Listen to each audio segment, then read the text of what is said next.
If you would have seen what I saw last night, you would have been very impressed. I'm not sure that you'll ever get to see it, but it was an incredible thing to see.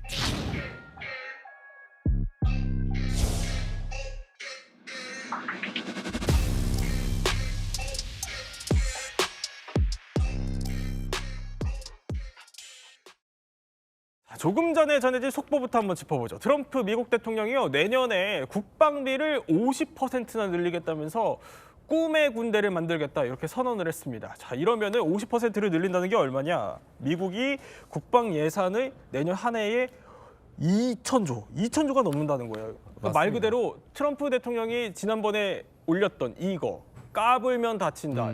이걸 이제 현실화하겠다 이런 얘기 같아요. 그러니까는 정확히는 이제 트루스 소셜에 올린 내용이 1조 달러 국방 예산을 이제 정부 이제 강요들과 그리고 이제 그 국회와 이제 협의를 거쳐서 1조 5천억 원으로 1조 5천억 달러 늘렸다. 이게 하나로 치면은 2천조 원 정도가 되는 거니까 이건 진짜 돈으로 사람을 두들겨 팰 수도 있을 정도의 금액이고 이걸 통해서 이제 계속 반복해서 얘기하는 게 이제 꿈의 군대를 가지고 있고 미국 국민을 안전하게 만들 수 있는 군대를 양성할 수 있다. 그리고 최근에 마두로 베네수엘라 대통령 체포 작전에서 볼 수 있듯이 우리는 직접 행동에 나설 수 있다. 그리고 이제 또 하나 기자회견에서 옆 나라 콜롬비아는 어떻게 할 겁니까? 라고 했더니 웃으면서 좋은 생각인데? 라고 얘기를 했던 적이 있었어요. 그러니까 말 한마디에 이제 다른 나라 전체를 이제 운명을 흔들 수 있는 그런 정도의 힘을 가지게 된 거죠.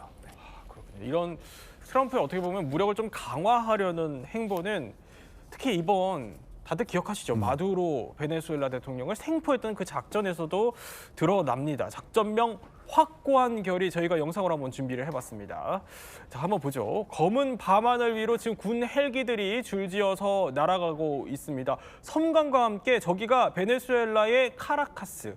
도심 곳곳이 화염에 저렇게 휩싸이고 있습니다. 수도인데요. 베네수엘라의 수도 카라카스 상공에 150대가 넘는 지금 미국의 전력기들이 떠오르고 있습니다. 자, 뒤이어서 미국의 최정예 특수부대는 대통령의 은신처까지 진입을 해서 마두로 대통령 부부를 체포했습니다. 자, 이 작전을 수행하기까지 완료까지 3시간도 거의 안 걸렸어요. 이 굉장히 긴박했던 저희가 당시 상황 한번 모아봤는데 이 마두로 대통령 부부가 그 생포됐을 때 그 순간에서조차도 정말 긴박감이 느껴졌어요. 그러니까 보통 우리가 어떤 긴박한 상황을 묘사할 때 영화 같은 순간이다라고 얘기하는데 이번 작전 같은 경우는 진짜 영화 한 편이 끝나고 조금 지난 시간 정도에 진짜로 3시간 안팎에 끝나버렸던 작전이고 얼마나 이제 급습에 성공했는지 보면 이제 마두로 대통령은 한쪽 다리를 좀 이제 부상을 입었고 그리고 부인인 실리아 플로레스는 이제 이제 눈에 멍이 든 표시가 있었는데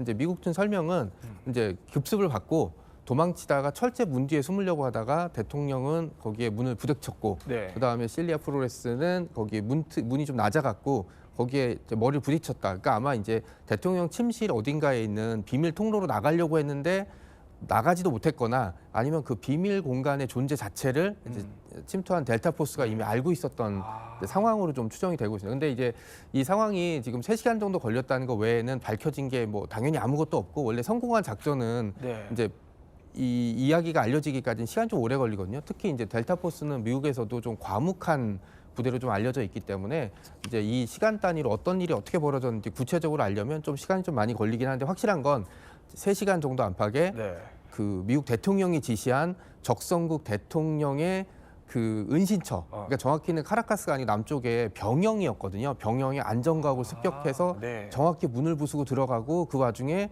그 대통령을 경호하던 쿠바의 특수 요원들 한 30명 넘게를 사살하고 들어가서 대통령과 대통령 부인을 상처 하나 없이 끄집어 내와서 그냥 이오지마에 세워서 미국으로 데려왔다.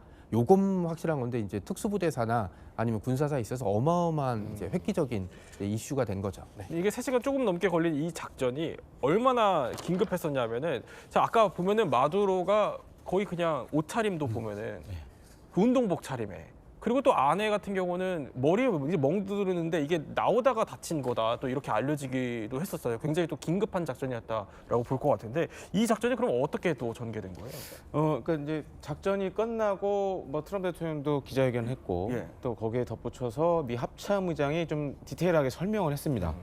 그래서 미국 시간으로 1월 2일 밤 지금 나오고 있는데 22시 46분에 대통령이 작전을 진행하라라고 명령을 내렸고 네. 사실은 작년 하반기부터 여러 전력들이 지금 배치되어 있었는데 지금 뭐 영상으로 보시다시피 미국이 자랑하는 스텔스 전투기 F-22, F-35가 동원돼서 일종의 이제 강제 진입을 할 수 있는 환경을 만들어준 거고 여기에 네. 이제 B-1B 폭격기 등에서 한 150여 대가 총 출격을 한 걸로 지금 확인이 되고 있습니다. 150여 대요. 예. 네. 그래서 공습을 통해서 환경을 조성하고 특수부대원들이 탄 이 특수작전 헬기들이 이제 침투를 시작한 거죠. 네.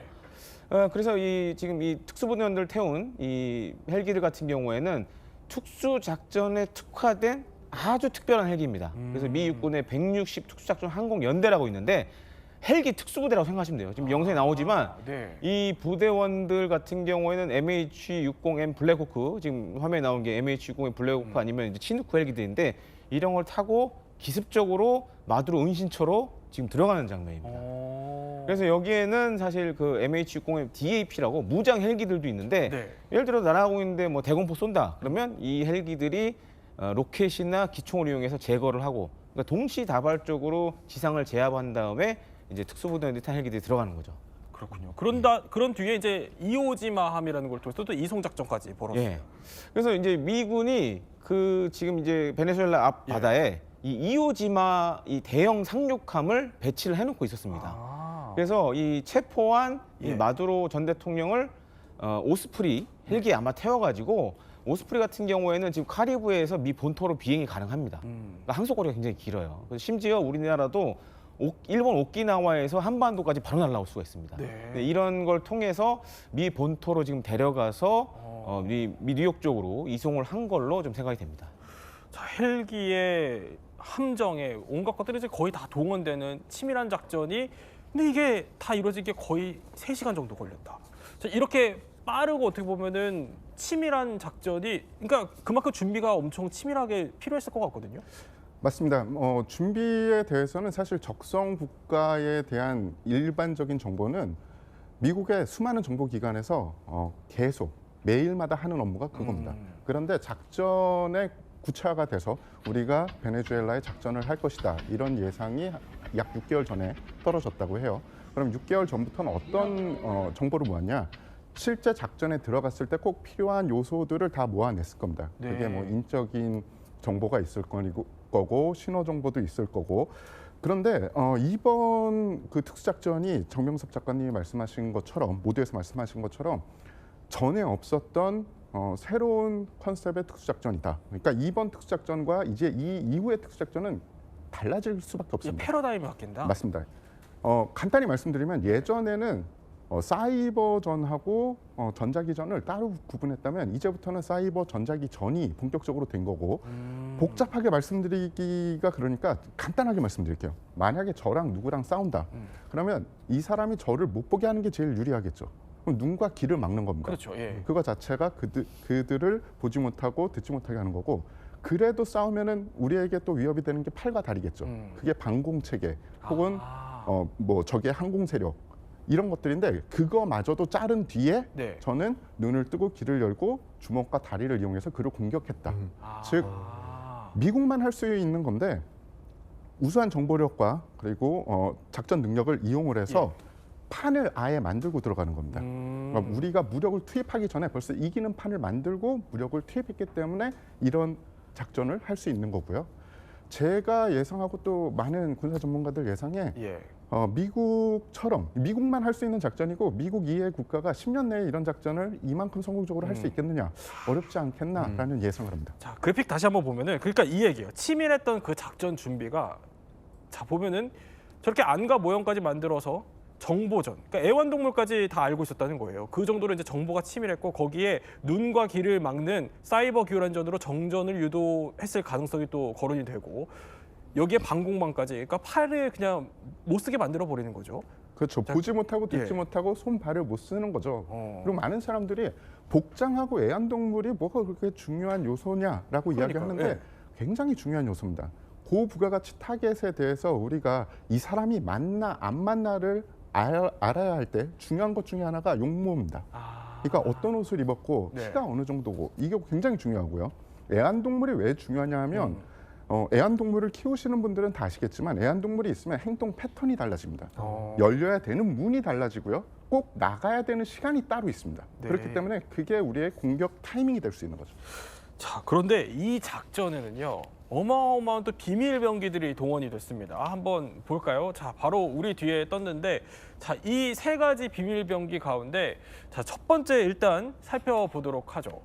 자, EA-18G 이게 강력한 전자 교란이라고 하던데 이건 무슨 역할을 했습니까? 네, 바로 이제 미국이 자랑하는 대표적인 이제 전자전기라고 많이 생각을 하시면 되겠습니다. 네. 그래서 EA-18G 같은 경우에는 보통 이제 항공모함에서 출격해서 작전하는 개념으로 운용이 되는데 이번에는 카리브해 인근의 섬 지역이거나 혹은 이제 카리브해에 떠 있는 항공모함에서 출격했을 걸로 좀 생각이 됩니다. 그래서 가장 중요한 임무는 이 베네수엘라의 방공망을 교란하는 거예요. 그래서 지금 영상에 나오지만 전자기적으로 빔을 쏩니다. 저렇게 이제 빔을 쏘면 네. 지대공 미사일 체계나 이 뭐 여러 지휘소 이런 통신 관련된 것이 마비가 되겠죠. 예. 그러면 이제 하늘에 일종의 통로가 개척이 되는 겁니다. 아, 네. 그러면서 이제 타격할 수 있는 전투기들이 들어가는 거죠. 이번에는 저렇게 길을 열어주면서 예. 그 특수부대원을 태운 이 특수작전 헬기들이 따라 들어간 거죠. 아, 근데 길을 그냥 확 터버리네요. 네. 그래서 이제 지대공 미사일의 레이더라든가 이런 것도 교란을 하고 또 하나는 통신 교란 기능도 갖고 있어요. 그라울러가. 그래서 이제 과거에 이라크전 때도 이 핸드폰을 작동하는 IED, 네네. 급조 폭발물을 교란했다라는 그런 얘기들도 지금 들렸는데 그 정도로 사실 이게 미국만 가진 그러니까 전투기를 기반으로 한 지금 사실 전자전기는 미국하고 중국밖에 없어요. 근데 그중 대표적인 게 바로 이제 EA-18G 그라울러입니다. 그런데 이번 작전에서 또 함께 투입됐을 것으로 거론되는 게 예. 자, 이거예요. RQ-107. 이거는 근데 거의 미국에서도 개발 후에 모습을 드러낸 적이 거의 없지 않아요? 사실 우리나라에도 한번 왔었어요. 아, 그래요? 네, 우리나라도 그 좀 북한과 긴장이 높아졌을 때 네. 그때 한번 비밀리에 온 적이 있었습니다. 그렇군요. 그래서 이제 뭐 모양을 보시면 아시겠지만 B2 스텔스 폭격기랑 좀 비슷하게 생겼죠. 그렇네요. 꼬리 날개가 없어요. 어. 꼬리 날개가 없고 그러니까 아주 고도의 스텔스성을 가진 일종의 무인 정찰기라고 생각하시면 됩니다. 그래서 이번 작전에서는 아마 이 작전 개시 전부터 이 베네수엘라 상공에서 돌면서 마두로가 뭘 하는지 그걸 감시했을 가능성이 가장 높고요. 그렇군요. 또 한 가지로는 이제 특수부대원들 들어갔잖아요. 네네. 근데 이번에 트럼프 대통령이 그 작전하는 영상을 거의 실시간으로 지켜봤습니다. 그래서 지금 제가 추정키로는 저 RQ-170에 뭔가 카메라를 달아서 그 작전하는 영상을 백악관으로 전달해주지 않았을까. 그래서 그걸 영상을 보면서 아 이렇게 진행이 되는구나라고 아마 이 트럼프 대통령이 판단하지 않았을까. 참고로 말씀드리면 이제 트럼프 대통령이 말하라고 네. 별장에 있었죠. 그렇죠. 거기로 아마 영상이나 여러 정보들을 전송해줄 가능성이 굉장히 높을 것으로 보여집니다. 그런 뒤에 이렇게 생포를 한 마두로를 이오지마함이라는 거에 이제 실어서 이게 바다 위의 작은 요새로 불리는데 2001년에 취역을 또 했다고 하고요. 이걸 통해서 이제 이송까지 했는데 이렇게 하늘, 바다 그야말로 뭐 최종의 전략 자산을 투입을 한 건데 여기에 이제 우리가 계속 언급하는 그 미국 전설로 내려오는 특수부대까지 투입을 시켰습니다. Rangers, Deltas, today we go. Nobody has to be a hero. It just sometimes turns out that way. 자, 바로 이 영화 속에도 등장을 하는 그 델타 포스라는 특수부대인데 이름 많이 들어봤는데 일단 어떤 부대죠? 예, 1960년도 정도가 되면서 미국이 좀 골치가 아파지기 시작을 했어요. 예. 뭐 비정규전이나 정규전에 대해서는 베트남전을 통해서 많은 경험을 했는데 60년대 이후 그리고 70년대에 어떤 일이 있었냐면은 도심지, 자국에서의 테러가 많이 발생을 했습니다. 그래서 미국의 특수부대원들도 우리도 이런 그러니까 우리나라의 도심지에서 발생하는 테러에 대해서 대비가 어느 정도 돼 있는 부대가 있어야 된다라는 주장을 줄기차게 했는데 미국 정부에서는 우리가 과연 필요 있을까? 그러면서 좀 망설였습니다. 그러다가 1972년에 미네 올림픽 참사가 벌어지고 우리도 필요하겠다라고 해서 1977년에 창설을 하게 됩니다. 그러면서도 비밀로 계속 감싸져서 있었어요. 근데 이들의 비밀이 드러난 게 1979년. 79년. 예, 이들이 동원된 작전이 하나 있었는데 이란 대사관에 있던 미국 인질들을 구조하는 그런 작전이었습니다. 그런데 그때 작전이 실패했죠. 그러면서 이들의 존재가 드러나게 됐고요. 이들의 현 소속은 미 육군 소속이에요. 그런데 사실적으로 이들은 그 특수전 사령부, 통합특수전 사령부인 소콤의 산하의 제2속 통합특수전 사령부의 지휘를 받고 있습니다. 그러니까 통합특수전 사령부엔 두 개의 날카로운 창끝이 있다고 보면 되는데 하나가 오퍼레이션 넵튠 작전을 성공적으로 마쳤던 대부그루라는 미 해군 최고의 특수부대, 그리고 델타가 있다. 뭐 이런 식으로 생각을 하시면 되고요. 보통 델타 포스, 캡 이런 식으로 CAG라고 이야기를 하는데 일반적으로는 그렇게 얘기하고 실제로 대원들을 만나보면 본인들은 그렇게 얘기 안 합니다. 유닛이라고 얘기하지 않으면 SMU, 그러니까 특임대, 특임단 이런 식으로 이야기를 합니다. 정확한 부대 규성은 보안이기 때문에 뭐 요새 이 오픈 소스에는 많은 자료가 있지만 그거 그렇게 의미 없다고 생각하고요. 하지만 간단히 말씀드리면 공격 제대가 몇 개가 있고요. 그들을 지원하는 정보, 사이버 지원 제대가 있습니다. 최근에는 그 무인 기자재나 아니면 통신을 연결할 수 있는 특수 보직도 또 있고요. 이들이 어떤 식으로 선발이 되냐? 공채와 특채가 있어요. 재미난 점은. 거기도 공채와 특채. 네, 공채는 셀렉션이라고, 그들은 셀렉션이라고 부르는데 셀렉션을 통해서 하는데 일단 뽑히는 것도 굉장히 힘듭니다. 일반적인 특수부대의 체력보다 훨씬 능가하는 체력 심리 테스트를 통과해야 되고, 그리고 그들을 양성을 6개월 이상 하게 되는데 그 양성하는 기간에도 언제든지 탈락이 되는 거예요. 그냥 한 번 뽑혔다고 끝이 아니라 그 양성 기간에도 계속 탈락이 됩니다. 그렇군요. 그렇기 때문에 그런 셀렉션을 통과한 사람들은 공채.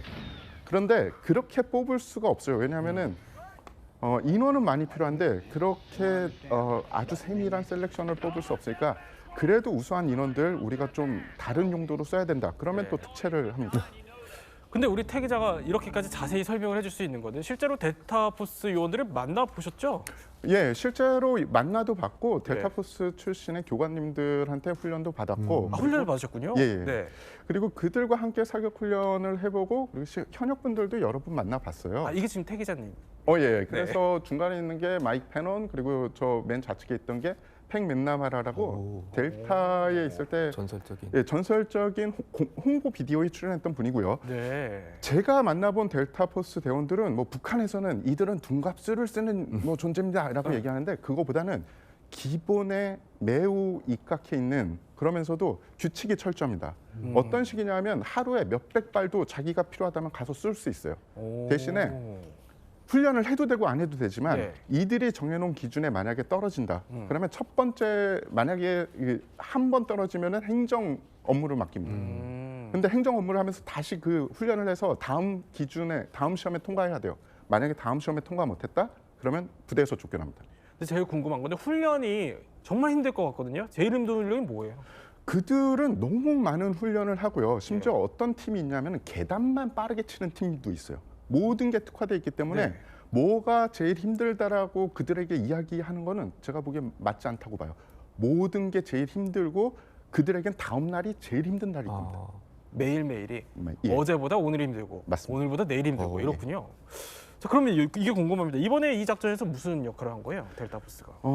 사실은 델타포스가 했던 작전을 정확하게 뭐 지금 많은 이야기가 나오고 있는데 어떻게 작전을 했다라고 이 정보가 있지 않은 가운데서 딱 하긴 힘들어요. 추정을 하자면요. 하지만 제가 그들하고 훈련을 해본 경험으로, 그리고 그들이 예전에 했던 작전을 대상으로 대강 생각을 해보자면 일단 체포조가 있었을 거고요. 체포조를 지원하는 경계 및 지원조가 있었을 겁니다. 체포조 내에는 K9견, 그러니까 군사견을 운영하는 주특기가 있었을 거고, 통신주특기, 의무주특기, 그리고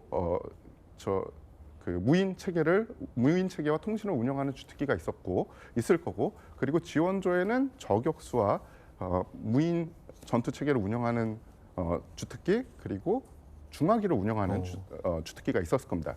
그렇게 해서 체포조가 일단 들어가서 빠른 시간 내에 체포를 했을 것 같은데 지금 많은 기사가 나오고 있어요. 뭐 심지어 어떤 데에서는 지하 벙커다라고 이야기가 나오고 있는데 많은 군사 전문 기자, 저 같은 사람들이 정보를 얻지 못해 안달인데 지금까지 확인된 바로는 두 군데 중에 한 곳인 것 같고, 그러니까 벙커 아니면은 일반적인 대통령의 안전가옥인 것 같고, 대통령이 안전문으로, 그러니까 안전룸으로 네. 들어가기 전에 신원을 확보했다라고 알려져 있습니다.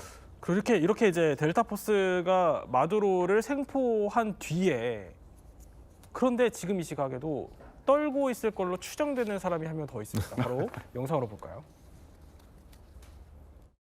제가 자신을 김정은이라고 만약 생각을 했을 때 김정은으로서는 이번 사태를 보고 굉장히 불안은 했을 것 같아요. 이미 이제 미국이 북한에 대해서 참수작전을 준비하고 계획하고 있다는 것에 대해서는 이거 비밀이 아닙니다.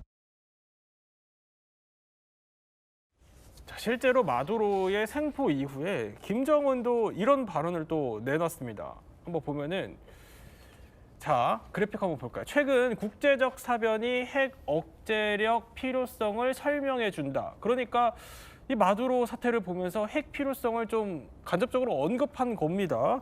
이 정도면은 굉장히 또 떨고 있다 이렇게 볼 수밖에 없는데, 그 이유는 또 이렇습니다. 바로 트럼프 눈에는 둘 다 어떻게 보면 좀 비슷한 독재자이기 때문일 겁니다.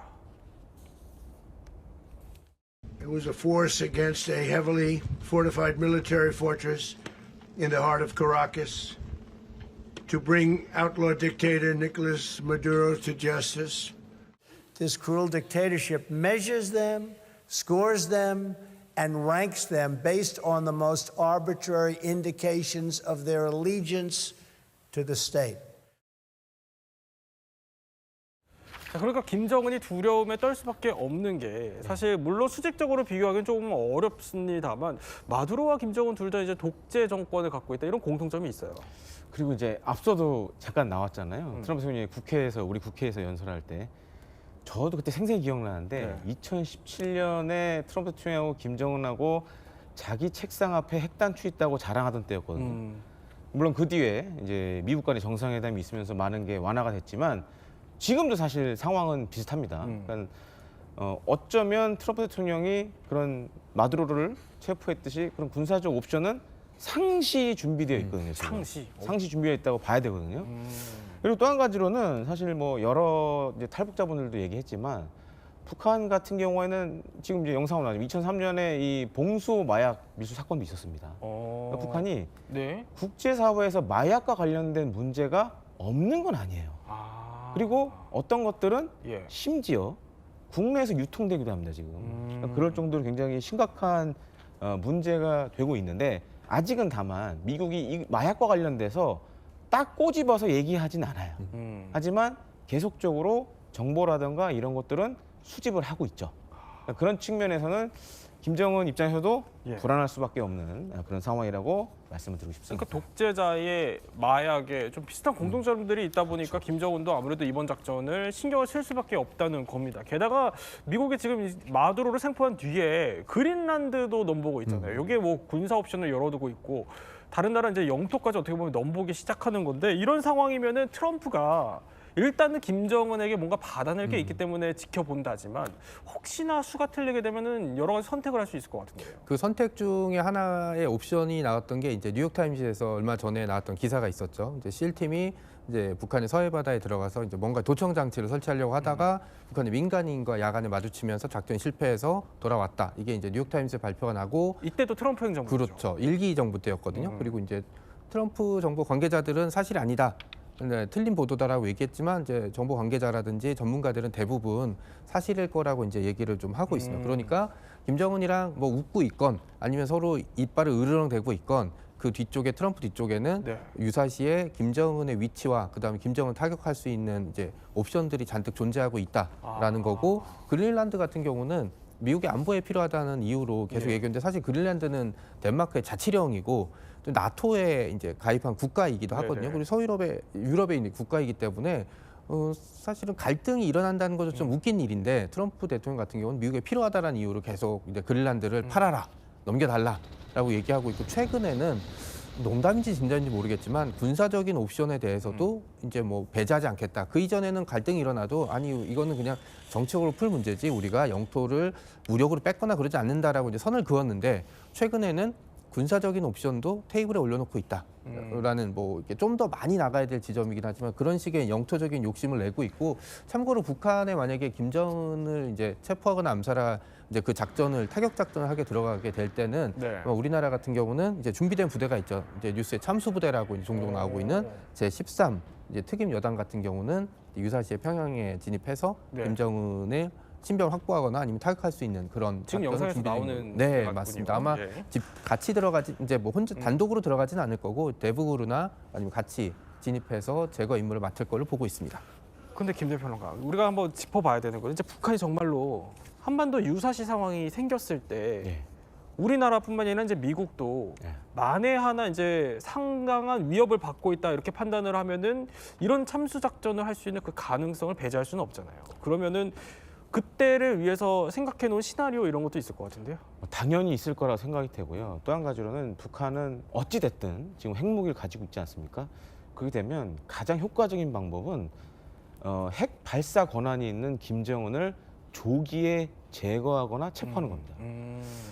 그래서 이제 뭐 앞서도 얘기해 주셨지만 우리 특임여단 같은 경우에도 창설을 했고 사실은 핵심적인 부대는 우리 육군에 보면 이제 707이라든가 그다음에 뭐 미국의 델타포 지금 이제 나오지만 저렇게 이제 폭격기를 동원해서 특수부대들이 침투할 수 있는 공중 공간을 이제 만들어주고 그러니까 지상에 있는 대공포라든가 지대공사를 다 파괴시킨 다음에 이렇게 헬기를 탄 한미 양국군의 최정예 특수부대원들이 김정은 은신처로 생각하는 저런 노동당 청사 이런 데 침투를 해서 체포하거나 사살하는 그런 것도 사실 군사적 옵션이 될 수가 있죠. 아니 그리고 한미 양국의 특수부대원들이 지금 영상으로 나오고 있지만 사실 저는 이제 건물을 CQB라고 많이 얘기하는데 그런 시가전이나 건물 내 작전과 관련된 여러 가지 연합훈련들을 최근에 많이 하고 있습니다. 그런 것들은 어떻게 보면 군사적 옵션으로 상시 존재한다라고 생각을 하셔야 될 것 같습니다. 연합훈련을 한다는 거는 유사시에 이제 한미 간의 역할 분담이 생긴다 이런 거군요. 그렇죠. 합을 맞춰서 이제 같이 공동으로 작전할 수 있다라고 생각하시면 될 것 같습니다. 그럴 경우에 시나리오는 어떻게 되나요? 한미 간에? 한미 간에 아무래도 이 북한 같은 경우에는 우리 특수부대원들이 한국어를 하잖아요. 그리고 아마 저런 작전이 하게 되면 김정은 주변에 우리든 아니면 미측이든 핵심적인 첩보원이나 이런 사람들을 붙일 겁니다. 그래서 이렇게 연합을 해서 같이 빠른 시간 내에 제거를 하거나 체포하는 방식으로 진행될 가능성이 높죠. 그런데 이런 이제 시나리오들은 이제 우리가 유사시를 또 대비해서 짚어보는 거지만 아직까지는 좀 현실적으로 넘어야 할 변수. 왜냐하면 북한도 상당하게 경호와 방어 이런 게 있잖아요.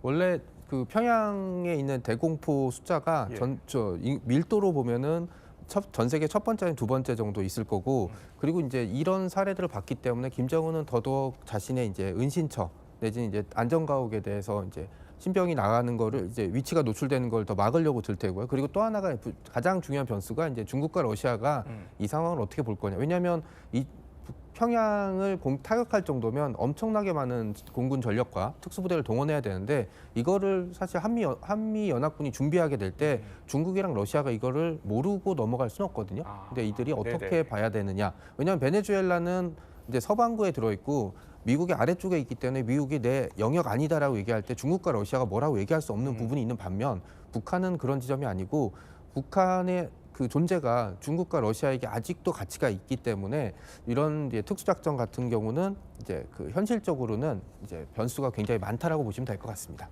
김 대변인, 이렇게 현실적 변수가 많은 상황에서 이제 김정은 입장에서는 이 마두로의 어떻게 보면은 작전 이걸 보면서 내가 이럴수록 더 핵에 집착해야겠다 이런 생각을 할 수도 있을 것 같아요. 그럴 수도 있죠. 왜냐하면은 지금 예를 들어서 베네수엘라는 핵이 없었잖아요. 그렇죠. 그렇죠. 그 차이가 있습니다. 근데 지금 북한은 어떻게든 김정은이 계속 핵무기를 꽝꽝 찍어내라고 지금 하고 있고 어떻게 보면 핵만이 자신의 생명주의라고 많이 생각하고 있기 때문에 향후 집착이 커질 수밖에 없습니다. 하지만 어느 시점에는 다시 한번 미국 대화도 할 수 있을 그런 가능성도 있지 않나 그렇게 좀 조심스럽게 예측을 해봅니다. 네, 또 세 분과 함께 마두로의 생포 그리고 김정은의 상황까지 한번 살펴봤습니다.